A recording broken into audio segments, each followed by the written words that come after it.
হ্যাঁ, তোমাদেরকে আরেকটা কথা বলি, আজকের ব্লগটা পাবলিশ হওয়ার সময় অনেকে তোমরা বলছো দিদি ফ্রিজটাকে এখানে কেন রাখলে, ফ্রিজটাকে রান্নাঘরে রাখতে পারতে। এখানে দেখো ইনু নিজেও টিপ পড়েছে, আমাকেও টিপ পরিয়ে দিয়েছে। এই যাও নিয়ে এসো, তুমি যাও।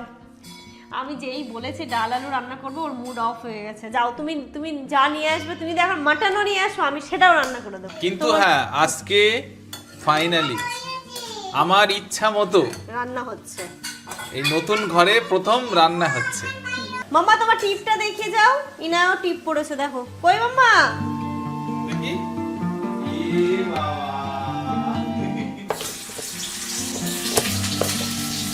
তো এখানে মাংস এই যে রান্না করে নিয়েছে, জামানের কষানো হয়ে গেছে, অল্প একটু জল দেবে। আর এখানটায় তো ফ্রাইড রাইস হয়ে গেছে রেডি একদম। Good morning everyone and welcome back to a new blog. ঘড়িতে এখন সকালে 11টা বাজে। ঘুম থেকে উঠেছি অনেকক্ষণ বলবো না, একটু লেটেই ঘুম থেকে উঠেছি। 9:30 নাগাদ উঠে চা ঠা খেলাম। আমার বিছানার ধরের অবস্থা খুব বাজে, ঠিক করব। তো এই বাড়িতে প্রথম রাত মাশাল্লাহ খুব ভালো ঘুম হয়েছে, কোনো রকমের কোনো ডিস্টার্ব হয়নি। বলো ঘুমিয়েছো তো ভালো?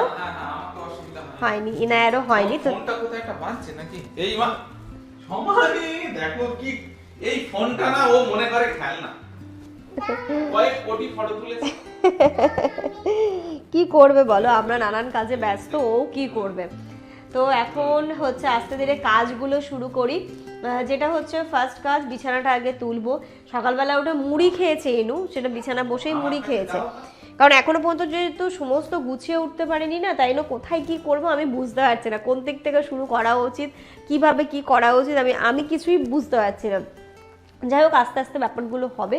আগে বিছানাটা তুলি। আমরা ব্রেকফাস্ট বলতে কালকে যে ব্রেড আনিয়েছিলাম, ব্রেড খেয়েছি, চা খেয়েছি, ইনায়াকেও খাইয়ে দিয়েছি, ওরও খাওয়া দাওয়া কমপ্লিট হয়ে গেছে। এখন চলো আজকে দিনটাকে স্টার্ট করে দেখতে থাকো। আজকে অনেকগুলো কাজ আছে, বলতে কি ওই ঘরের যে ফ্লোর ম্যাটটা সেটা আজকে বসবে। তো ফ্লোর ম্যাটটা ওই ঘরে আজকে বসবে, আজকে বসবে। চলো, হ্যাঁ, না হলে আবার এই সেম জিনিস যদি না পাওয়া যায় এটা যেটা এই বাইরে আর মানে ডাইনিং এ আর কিচেনে যেটা পাঠিয়েছি, ওটা যদি ওই এটা শেষ হয়ে যায়, যদি না পাই তাহলে আর সেটা ভালো লাগবে না। আর যেহেতু একটু আছে এখন এক্সট্রা, হ্যাঁ হ্যাঁ, এক্সট্রা অনেকটা আছে। এবার অল্প একটু কিনলে ওই ঘরটা মেকআপ হয়ে যাবে। মিস্ত্রি এসে মাপও নিয়েছে, তো মিস্ত্রি বললো 3টের পরে এসে ওই কাজটা করে দেবে। তো ঠিক আছে, চলো আমি আস্তে আস্তে দিনটাকে শুরু করি। নতুন বাড়ি থেকে প্রথম দিন, প্রথম সকাল। আশা করছি এই বাড়ির ব্লগগুলো তোমাদের খুব ভালো লাগবে, তোমরা খুব ভালোবাসা দেবে। তোমাদের সাথে একটা জিনিস শেয়ার করি। আমি যে এটা কিছুদিন আগে নিয়েছিলাম ফ্লিপকার্ট থেকে, আমার এই শীতকালটা পুরোটা জামান এটাই গায়ে দিল। বলো, ওটা সাইজটা দেখাবে? সাইজটা তো অনেক বড়, আমাদের 3 জনের আরামসে হয়ে যাবে। কিন্তু ইনু জামানি পুরো শীতকাল, ওর না ব্ল্যাঙ্কেট লাগলো না কোনো কিছু লাগলো, এটাই ও গায়ে দিল সারা শীতকাল। দেখতেও খুব সুন্দর। এই যখন এই গরম আসছে, এটা সারা বছর বের করাই থাকবে, এসি চললে এটা লাগবে গায়ে দিতে। এটা মাল্টি ফাংশন। হ্যাঁ, শীতকালটা পুরোটা জামান এটা গায়ে দিয়েই কাটালো। আর জিনিসটা এত ভালো, না কালার গেল না সেলাই খুললো, কিচ্ছু হলো না, খুব ভালো। অনেকেই তোমরা হয়তো ভয় পাবে নিতে, গরমের সময় এসি চললে না এই জিনিসগুলো ভীষণ কমফোর্টেবল, খুব ভালো, নিতে পারো। আমি লিংক শেয়ার করে রাখবো, দেখে নিতে পারো তোমরা। দামটাও খুব বেশি দাম নয়, একদমই রিজনেবল, 600-700 এরকমের মধ্যে না।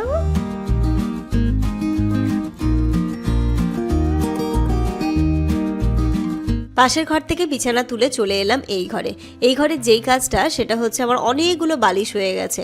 তো এতগুলো বালিশ বাইরে রাখার কোনো মানেই নেই। যখন সবাই আসবে তখন হয়তো বালিশগুলো বের করবো। এবার খাটের ভেতরে সমস্তটা আমি ধুলো ঠুলো ঝেড়ে একদম পরিষ্কার করে নিয়েছি। এখন যেটা করছি, বালিশগুলো আর যে সিঙ্গেল ম্যাট্রেসটা ছিল সেটা আমি খাটে সুন্দরভাবে গুছিয়ে রেখে দিচ্ছি। দেখলেই একটা ওড়না মানে জড়িয়ে রাখলাম, যাতে কোনো রকমের ধুলো বালি না পড়ে। ভেতরটা আমি একদম এত ভালোভাবে পরিষ্কার করে দিয়েছি ওই ঘর থেকে এই ঘরে যখন আনা হয়েছে। ভালো করে করেছে। এই ঘরটা দেখতে হয়তো এখন কেমন লাগছে, কিছুক্ষণ পরে এর ঘরটার রূপ দেখতে পারবে যে পুরো চেঞ্জ হয়ে যাবে। কারণ যখন আমি ভয়েস ওভার দিচ্ছি তখন অলরেডি কাজ হয়ে গেছে। তাই তোমাদেরকে বলছি একটু পরে দেখবে যে কত সুন্দর লাগছে এই ঘরটাও। এই ঘরটাও খুব ভালো এবং অনেকটা বড়, জানো তো, অনেকটা ফাঁকা জায়গা, অনেক কিছু এ করার আছে। বাড়িটা আস্তে আস্তে যে এত সুন্দর হয়ে উঠছে না, দেখতে যেন আমারও খুব ভালো লাগছে। যেন মনে হচ্ছে আরও সমস্ত জিনিসপত্র দিয়ে কখন আমি সুন্দর করে সাজিয়ে তুলবো, আরও চাকচিক্য করে তুলবো। তো দেখো, আমি এবার যেটা করছি সেটা প্রথমে ঝাড় দিয়ে নিচ্ছি, ঝাড় দিয়ে ঘরদোর মুছবো। এদিকে যেমন কাজে বসেছিল, প্রথমে এই দিকটা ঝাড় দিচ্ছি, মোছা এখনো অনেক দেরি আছে। তার কারণ আজকে যেটা ঠিক করেছি, আমরা এনে এনে তো সব এর মধ্যে গোছাচ্ছিলাম, আর সিঁড়ির ওই জায়গাটাতে করে প্রচুর জিনিসপত্র মানে হয়ে রয়েছে, ক্লাটার্ড হয়ে রয়েছে। তো সেইগুলোকেও একটুখানি পরিষ্কার টরিষ্কার করব, যেটা আমার একার পক্ষে সম্ভব নয়। জামানের হেল্প খুব লাগতো, তাই জন্য আমি ওয়েট করে যাচ্ছি, নইলে আমি কখন এইগুলো করে নিতাম। কারণ অত ভারী ভারী জিনিস আমি তুলবো নামাবো, এমনি আমার এই কয়েকদিন ধরে না ভারী জিনিস তুলে টুলে জানোই যেটা হয়, সি সেকশনে তো একটা প্রবলেম থেকেই যায়। তো মানে ব্যাক পেন তো প্রচুর হচ্ছে, তারপরেও মানে কেন জানি না আমার এটা হঠাৎ করে ফিল হয়েছিল, মানে সিজারের জায়গাটাও কেমন একটা হচ্ছিল। তাই জন্য আমি কি না, এইসব রিস্ক নিয়ে লাভ নেই, নিজের শরীরটা সবার আগে। যদি এখন আমি অসুস্থ হয়ে যাই তাহলে সমস্তটা স্টপ হয়ে যাবে। তাই একটু ধৈর্য ধরে যাই, একটু সময় নিয়ে জামানের হেল্প নিয়ে এই কাজগুলো গোছাবো। তারপরে জামানের কাজকর্মগুলো হওয়ার পরে চলে এলাম। এখন আমি জামানকে বললাম তুমি আমাকে একটুখানি এই কাজগুলো করে দাও, তারপরে আমি হচ্ছে পুরোটাই বাড়িটা ঝাড় দিয়ে মুছে নেব। ততক্ষণে আমি ইনুকে স্নানটাও করিয়ে নিয়েছিলাম। এখানে তোমরা যেটা বলছো না, ডাইনিং এ যে বেসিনের নিচটা ফাঁকা আছে, ওইখানটাতে আমরা কিছু একটা করব, সেটা তোমরা দেখতে পাবে। আর এই যে দেখো, ফ্লোর ম্যাটটা পাতার জন্য চলে এসেছে মিস্ত্রি দাদা। এত ভালোভাবে আমাদের কাজটা করে দিয়েছে না, মনেই হচ্ছে না যে এখানটাতে এইভাবে সুন্দর করে মানে কাটিং করে করে যেখানে যেই পজিশন লাগার দরকার সেরকম ভাবে করে দিয়েছেন। খুব ভালো কাজটা করেছেন উনি।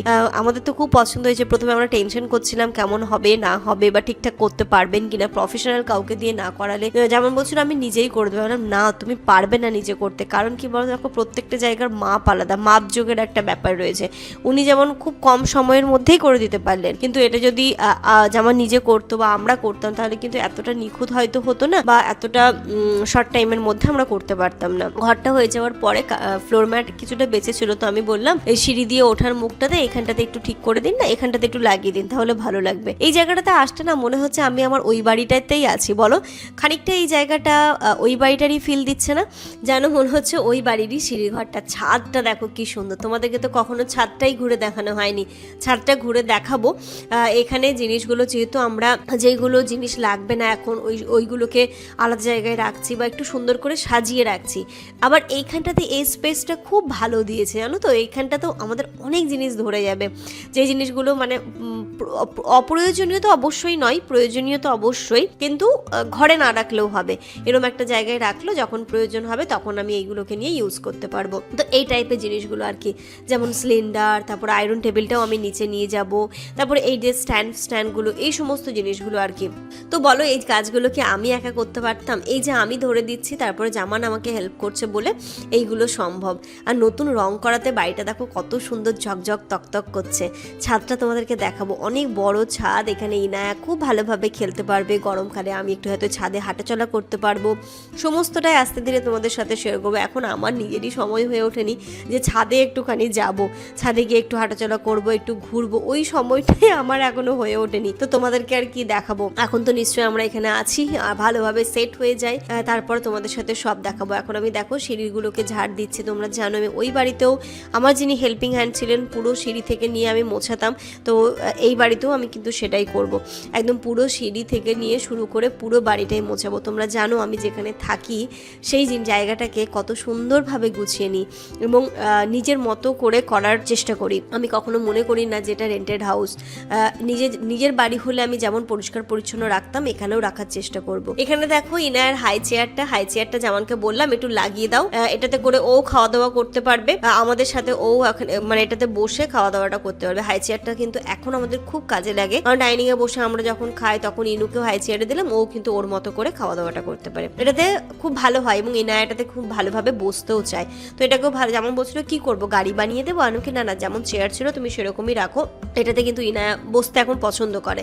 আর বাকি সিঁড়ির তলাটাতে যেইগুলো ছিল কার্টুনগুলো, সেইগুলোকে আমি বললাম কি এখন আমি কিচ্ছু খুলবো না, এইগুলো হয়তো আমি আস্তে ধীরে একটা একটা করে খুলবো। মানে বেশ আর অল্প কটাই আছে, খুব বেশি যে আছে সেটা নয়, আর অল্প কটা জিনিসই রয়েছে এরকম বক্সে বক্সে করা। তো সেইগুলো আমি বললাম যে যেমন এই তুমি এখানে রাখো, আমি পরে ঠিক আমি সময় মতো করে খুলে নেব। তো বলে আচ্ছা ঠিক আছে। আর তোমাদের যেটা বললাম যে এই জায়গাটাতেও আমি কার্পেটটা পেতে নিচ্ছি, তো এখানটাতেও বাতা পাতলে আরো সুন্দর লাগছে দেখে। Good evening everyone. এখন আজকে দিনটাও মনে হচ্ছে আমাদের কিভাবে চলে গেল বুঝতে পারলাম না। আমাদের আজকেও স্নান করতে অনেকটা লেট, এখন ঘড়িতে 7টা বাজে। আমরা স্নান করলাম এই কিছুক্ষণ আগে আমি স্নান করলাম। আর কি বলবো, মানে এখনো গুছিয়ে যেন উঠতে পারছি না। যাই হোক আস্তে ধীরে গোছাবো। গুছাবো। তার মধ্যে দেখো এই ঘরে কার্পেট পাতা হয়ে গেছে। আজকে দুপুরবেলাটাও আমরা বাইরে থেকে আনিয়েই খেয়েছি, সবজি ভাত আনিয়ে নিয়েছিলাম, সেটাই খেয়েছি বলে তোমাদের সাথে শেয়ারও করা হয়নি। ওর মধ্যে ইনায়াকেও খাইয়েছি, আমরাও যেহেতু খেয়ে নিয়েছি। এই ঘরটাও কার্পেটটা পেতে বেশ ভালো লাগছে, মানে ফ্লোর ম্যাটটা পেতে খুব ভালো লাগছে দেখতে। এবার যেন পুরো ঘরটা খুব জেল্লা দিচ্ছে, মানে এখন ব্যাপারটা হয়ে গেছে এই জায়গাটা এত সুন্দর লাগছে মনে হচ্ছে ঘরটা ফিকা পড়ে গেছে, কিন্তু না পুরোটাই খুব সুন্দর লাগছে। রুম শিফট করা যে কতটা হ্যাপা, কতটা যে মানে কি বলবো, যে করেছে যারা করেছো তারা জানবে। মানে এই যেন মনে হচ্ছে যেন একটা সমুদ্র, মানে বুঝলে, নদীও না জলাশয়ও না, সমুদ্র। তো অনেকটাই আমরা সড়গড় করে নিতে পেরেছি, পর্দা টর্দা সব আছে। সেই বাড়িতে যেমন আমাদের নতুন করে কিনতে হচ্ছিলো, কিন্তু এখানে সব আছে। কিন্তু ওই যে বক্সগুলো খুলে লাগাবো, কারণ পর্দা আমি লাগাতে পারবো না। আমি যদি লাগাতে পারতাম আমি সত্যিই লাগিয়ে নিতাম, বাট জামান পাচ্ছে না সময়, ও সময়ই পেরে উঠছে না। তো এইগুলো হয়নি। রান্নাবান্না যে করবো সেটাও আমি করতে পারছি না। এই যে দেখো এই ঘরের পুরোটা পাতা হয়ে গেছে একদম সুন্দর করে, শুধু এই বেডের জায়গাটা বাদ আছে ভেতরটা, কিন্তু মনেই হচ্ছে না। উনি এত সুন্দর করে আমাদের কমপ্লিট করে দিয়েছে জিনিসটা, কেউ এসে হুট করে ধরতেই পারবে না যে হ্যাঁ পুরো টাইলস বসানো মনে হচ্ছে। খুব সুন্দর, দারুণ লাগছে দেখতে, আমারই এখন খুব ভালো লাগছে। আর ঘরগুলো তো আরো এটার সঙ্গে ওটা একদম ম্যাচিং হয়ে গেছে।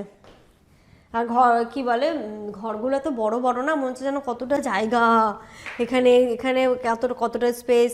হোয়াইট কালারের ক্যাবিনেটটাও কালকে রান্নাঘরে চলে যাবে, এটা এখানে থাকবে না, যেহেতু ওয়াশিং মেশিনটা ওই ওয়ালে বসবে আমাদের। হ্যাঁ, তোমাদেরকে আরেকটা কথা বলি, আজকের ব্লগটা পাবলিশ হওয়ার সময় অনেকে তোমরা বলছো দিদি ফ্রিজটাকে এখানে কেন রাখলে, ফ্রিজটাকে রান্নাঘরে রাখতে পারতে। তো ব্যাপারটা হচ্ছে ফ্রিজটা হ্যাঁ রান্নাঘরে রাখলেই খুবই ভালো লাগতো। ইভেন ইনফ্যাক্ট আমরা রান্নাঘরেই রেখেছিলাম, এবং যবে থেকে বাড়িটা নেওয়ার কথাবার্তা চলছে তখনই আমাদের মাথাতেও সেট ছিল যে আমি আমার ফ্রিজটাকে এইখানটাতে রাখবো, এইখানটাতে একটা বড় স্পেস আছে, এইখানটাতে আমি ফ্রিজটাকে রাখবো। বাট ব্যাপার হয়ে গেছে এখন যেটা, যে ফ্রিজটা যদি আমার ছোট হতো তাহলে এখানটাতে খুব ভালোভাবে সেট হয়ে যেত। যেহেতু বড় ফ্রিজ, কালকে যখন এই ফ্রিজটা এখানে দিয়েছি তো দেওয়ার পরে না পুরো রান্নাঘরটা মধ্যে গার্ড হয়ে গেছে। এই যে এত সুন্দর রান্নাঘরটাকে আমি যেমন করে সাজাবো ভাবছি, মানে কারণ ফ্রিজটা পুরো এতটা অনেকটা উঁচু হয়ে চলে এসছে, প্রায় এখান দিয়ে এতটা জায়গা ব্লক করে নিয়েছে। এই যেমন অনেকটা মানে দেখেছো ওয়াশিং মেশিনটা এদিকে আছে, ওয়াশিং মেশিনও এখানে থাকবে না, তো এতটা পর্যন্ত ফ্রিজ চলে এসছে। তো এই যে ব্যাপারটা যে এখানটাতে আমাদের ডাইনিংটাও থাকবে, তারপর আবার সেই কনজাস্টেড ব্যাপারটা হয়ে যাবে। তো এই জিনিসটা করবো না, মানে ভালো লাগছে না মোটেও। ক্যামেরায় হয়তো তোমরা অতটা বুঝতে পারছো না, বাট সামনাসামনি না মনে হচ্ছে পুরো গার্ড হয়ে গেছে, যে অতটা ঠিক ফুটছে না। তাই জন্যে আমরা ফ্রিজটাকে ঠিক করলাম যে না ওইখানটাতে রাখি। আর ওয়াশিং মেশিনের ব্যাপার হচ্ছে, তোমরা বলছো যদি ওয়াশিং মেশিনটাকে কিচেনে কেন রাখছো, অ্যাকচুয়ালি মানে জলের তো ওয়াশিং মেশিনের কানেকশন সেখান দিয়ে নিতে পারবো না। ওয়াশিং মেশিনটাকে ওখানে রেখেছিলাম, শুধুমাত্র ফ্রিজটা দেখতে খারাপ লাগছে বলে আমি ফ্রিজটাকে ওখানে করলাম আর ওয়াশিং মেশিনটাকে এখানে নিয়ে আসলাম। এবার ওয়াশিং মেশিনটা যে ওখানে রাখবো, আজকে হচ্ছে জলের মিস্ত্রি এসে দেখে গেল যে ওইখান থেকে আউটলেট বের করা যাবে না, আউটলেট বের করতে গেলে পুরো ফুটো করতে হবে, টাইলস নষ্ট হবে। জানো এটা রেন্টেড হাউস, আমরা এমনভাবে কিছু করব না যেটাতে হচ্ছে বাড়ির যে উনি ওনারও কোনো প্রবলেম হোক এবং আমাদেরও কোনো প্রবলেম হোক। তো সমস্ত দিক মাথায় রেখে ওরা মিস্ত্রিরা এসে বললো, মানে ওই ভাই দুটো এসে বললো ওয়াশিং মেশিনটা যদি এইখানটাতে রাখা হয়, কারণ এইখানটাতে একটা রয়েছে দেখো, এইখানটাতে না জল পাস করার জন্য একটা জালি টাইপের করা আছে। তো বললো আমরা ফুটোও করতে হবে না, আমরা ওখান দিয়ে আউটলেটটা বের করে দিতে পারবো। আর জলের যে কানেকশনটা নেবে এই যে বাইরে দিয়ে, মানে রান্নাঘরে যে এসছে বাইরে দিয়ে নিয়ে ওরা ওইখানটাতে কানেকশন করে দেবে। মানে এইখানটাতে কি বলতো, তাহলে ফুটো করার ঝামেলাটা থাকবে না, জলের কানেকশনটা ইজিলি আসবে, এবং জলে যেটা বেরোবে আউটলেটটাও সেটা খুব ভালো করে করতে পারবে। দিয়ে একটা বড় পাইপ দিয়ে গিয়ে সামনে ড্রেনে জলটা ফেলবে। এটা করতে গিয়ে আমাদের অনেক টাকা খরচা হয়ে যাবে, কিন্তু কিছু করার নেই, আমাদেরকে এরমভাবেই করতে হবে। কারণ ওইখানে করে দিচ্ছি, করলে ওই বাথরুমে সবসময় জল জমে থাকবে, সেটা ভালো লাগবে না, টাইলসটা ফাটবে। তো সেই জন্যে কি না, এমনভাবে তোমরা কাজ করো যেটাতে কোনো প্রবলেম না হয়, কারণ আমাদেরও প্রবলেম না হয়, তারপরে যিনি ওনারও যাতে প্রবলেম না হয়, ভাইয়াদের জন্য কোনো প্রবলেম না হয়। তো সেরমভাবে কাজ করব। তো এখানটাতে রাখলে আমার কি হবে, আউটলেট বেরিয়ে যাচ্ছে, ফুটো করার কোনো ঝামেলাই থাকছে না, কারণ ওইখানে জালিটা তুলে দিলে সুন্দরভাবে কিন্তু পাইপ বের করে আরামসে চলে যাচ্ছে, জলের কানেকশনটা ওনারা এখান থেকে নিয়ে নিতে পারছে। সো দ্যাট তাই জন্যই আমাদেরকে ওয়াশিং মেশিনটা এখানে চলে আসবে, তাতে আমাদের ডাইনিং টেবিলের দিকে সরিয়েই দিয়েছি, অসুবিধে হবে না। আর এখন তো ওই যে মডার্ন বেরিয়ে গেছে, কিচেনের সাথে ইউটিলিটি, তার সাথে ওয়াশিং মেশিন থাকছে, কিছু করার নেই, এরকমভাবেই রাখতে হবে। তাতেও কিন্তু খুব সুন্দর লাগবে দেখতে, কারণ যখন আমি পুরোটা সাজিয়ে নেব, গুছিয়ে নেব, তোমরাও দেখতে পাবে যে না দিদি ঠিকই আছে, অসুবিধে নেই। কারণ ফ্রিজটা রাখলে সেই আবার রান্নাঘরটা কনজাস্টেড হয়ে যাচ্ছে। আর যে সুন্দর করে তোমাদের সাথে সুন্দর সুন্দর ভিডিও শেয়ার করব, অনেক কিছু ইচ্ছে আছে, সেইগুলো আমি ঠিক করতে পারবো না, কারণ ক্যামেরার অ্যাঙ্গেলগুলোকে ঠিক করে রাখতে পারবো না। ফ্রিজ গার্ড হয়ে এখানে যেমন আমি ক্যামেরা রেখে এত দূর আসছে, এখানে যেমন আমি ক্যামেরা রেখে কোনো কিছু কাজ করতে পারবো, ফ্রিজটা রাখলে সেটা করতে পারবো না। তো সব কিছু মিলিয়ে আমরা চিন্তা ভাবনা করে এখানে এটাই দিলাম। আর এখানটাতে যে আমার ক্যাবিনেটটা, সেটাও এখানে দিয়েছি, ওটিজিটাও এখানে দিয়েছি। আর এখানে ওটিজির সব কানেকশন পেয়ে যাবো। আর হোয়াইট কালারের ক্যাবিনেটটা যেটা আছে সেটা আমি এখানে দিয়ে দেবো। তাহলে কি হবে, হঠাৎ করে কেউ গেস্ট আসলে আমাকে ওই ঘর থেকে কাঁচের প্লেট বের করতে হবে না, ঘর থেকে বিস্কিট চানাচুর বের করতে হবে না, কারণ সবসময় তো কৌটোতে আমি অত বেশি করে ঢেলে রাখি না, ওই ক্যাবিনেটটাতেই থাকে, তোমরা তো জানোই। তো ওটাও এখানে চলে আসলে আমার রান্নাঘরটা এটা মানে কমপ্লিট হয়ে যাবে, ডাইনিং রান্নাঘর সব কিছু মিলিয়ে। এটাই হচ্ছে ব্যাপার, এটার জন্যই ফ্রিজটা ওখানে রাখতে হয়েছে। আশা করছি তোমরা এবার ব্যাপারটা বুঝবে। হ্যাঁ, তোমরা বলেছো, আমার ভালোর জন্যই বলেছো, থ্যাংক ইউ সো মাচ। কিন্তু আমি কোন রিজনের জন্য রাখিনি সেটাও তোমাদেরকে বললাম। এই ঘরটা কেমন লাগছে অবশ্যই জানিও। এক্ষুনি আবার সাবিয়া ফোন করেছিল, সাবিয়ারা আসছে। তো যাই হোক, আসছে ভালোই হবে, একসাথে আমরা সন্ধ্যের চাটাও খেতে পারবো, আমাদেরও চা খাওয়া হয়নি, একসাথে বসে সন্ধ্যে এখন খুব ভালোই হবে। বলছে একদিন তোদের বাড়ি আসবো, একদিন আমাদের বাড়ি যাবে, কালকে আমাকে আজকে তোদের বাড়ি যাচ্ছে, এলাকা আছে, ঠিক আছে তাহলে আয়, তাহলে একসাথেই চা করবো। না, এটাতে পেট খারাপ হবে, আগে দুধটা খেয়ে নাও। এটা কি মুড়ি দেবো মা? তো মুড়ি দেবো, আচ্ছা মুড়ি দিচ্ছি দাঁড়া। ওই ঘরটা ভাবলাম যে পাতবো না, এবার এই জিনিসগুলো করার পর না অনেকটা ছিলই, তো এবার আমি ওকে বললাম যে আর অল্প একটু লাগবে। এইটা কেমন ফ্যাকাশে হয়ে গেছে বলো, ওদের কাছে তোমার যদি টাকা থাকে আমার তো আপত্তি নেই, এরকম পাতালে দাঁড়াবে না তো, তোমার টাকা থাকে আমার আপত্তি নেই। না বলছি এই সত্যি তাই না, মার্বেলটাই অদ্ভুত লাগছে সবাইকে ভিডিও কল করে দেখাচ্ছি, মা বেশ ভালোই লাগছে তো দেখতে। বাটিতে নাও মা, বিছানায় পড়ে যায়, বাটিতে নাও। এটা নেব, বলো বাই। কোথায় লুকিয়ে আছে দেখো তো, ইনু খোঁজে তো।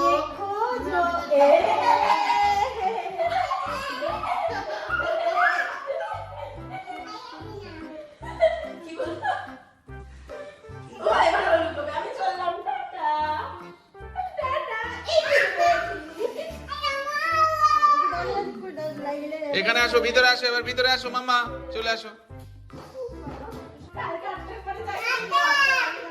ঠিক আছে, সাবিয়ারা তো চলে গেল। এবার ব্যাপার হচ্ছে আমরা কি খাবো রাতে। হ্যাঁ, রাতে কি খাবো, এটাই তো চিন্তা।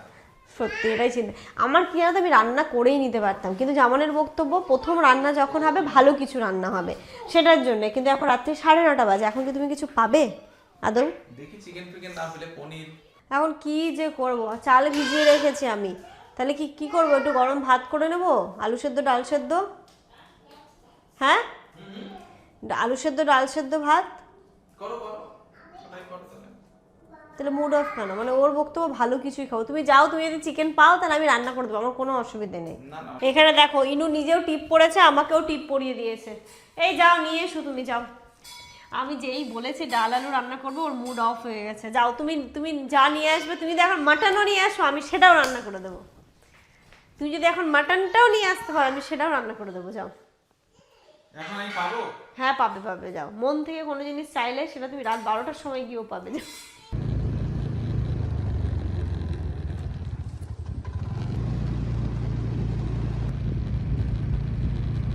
বেগুন এক পিস দেন, একটু ভাজা খাওয়ার মতো দিই না।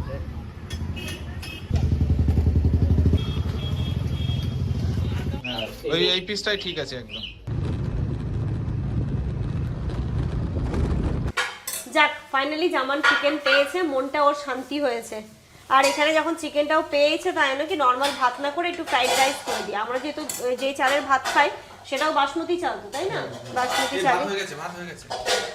আর এখানে আমি একটু গাজর আর বিট, বাবা। কিন্তু হ্যাঁ, আজকে ফাইনালি আমার ইচ্ছা মতো রান্না হচ্ছে, এই নতুন ঘরে প্রথম রান্না হচ্ছে, তাই তো? তুই চুপ করবি, একটু চুপ করবি। ওরও ভাত হয়ে গেছে, তুমি বুঝতে পারছো কথাটা? না, বলো। ওর ভাত হয়ে গেছে, ওর ভাতটা নাও। ও ভাত হয়ে গেছে, দাও খাই। আমাদের এই রান্নাঘরটাতে খুব সুবিধা হয়েছে, আমরা 3 জনে মিলে রান্না করতে পারছি। হ্যাঁ মা, না না না, পুরো রান্নাঘর ছুটে যাবে। জামানো করতে ইনায় আবার এখন আপনি করে কথা বলতে শিখেছে। কি বলছে জানো? কি? মলম দিয়ে দাও ঠিক হয়ে যাবে। হ্যাঁ ও একটু পাকা, মলম দিয়ে দাও ঠিক হয়ে যাবে। ঠিক হয়ে যাবে, একটু মা পাকা। আসো, চলে আসো, তাড়াতাড়ি চলে আসুন। মাম্মা তোমার টিপটা দেখিয়ে যাও। ইনাও টিপ পড়েছে দেখো। কই মাম্মা? দেখি।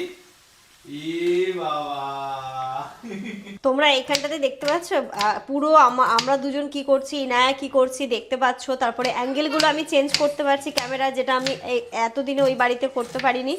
আর যদি এখানে আমি ফ্রিজটা রেখে দিই তাহলেও কিন্তু একই প্রবলেম হবে বলো। এই অ্যাঙ্গেল দিয়ে আমি কখন ওই বাড়ির মতো কখনোই আমি এই অ্যাঙ্গেল দিয়ে ভিডিও শ্যুট করতে পারবো না। দেখবে ভিডিও শ্যুটগুলো তখনই ভালো লাগে যখন সমস্ত অ্যাঙ্গেলে ক্যামেরাগুলো লাগানো থাকে, তাহলে তো তোমরাও দেখবে, ফিল করতে পারবে, তোমাদেরও খুব ভালো লাগবে দেখতে। আর এখানটায় দেখো আমি এদিকে কাটছি আর ওইদিকে বসাচ্ছে। হয়ে গেছে, ভাত হয়ে গেছে, এই তো মাংসটা একটু দাঁড়াও হয়ে যাবে। তারপরে ইনু আর আমরা সবাই মিলে কিন্তু আজকে ডাইনিং টেবিলে খাবো, তাই না মা? এবার না বাড়ি থেকে আমাদের ওই একটা ডিনার সেট নিয়ে আসতে হবে, বুঝলে?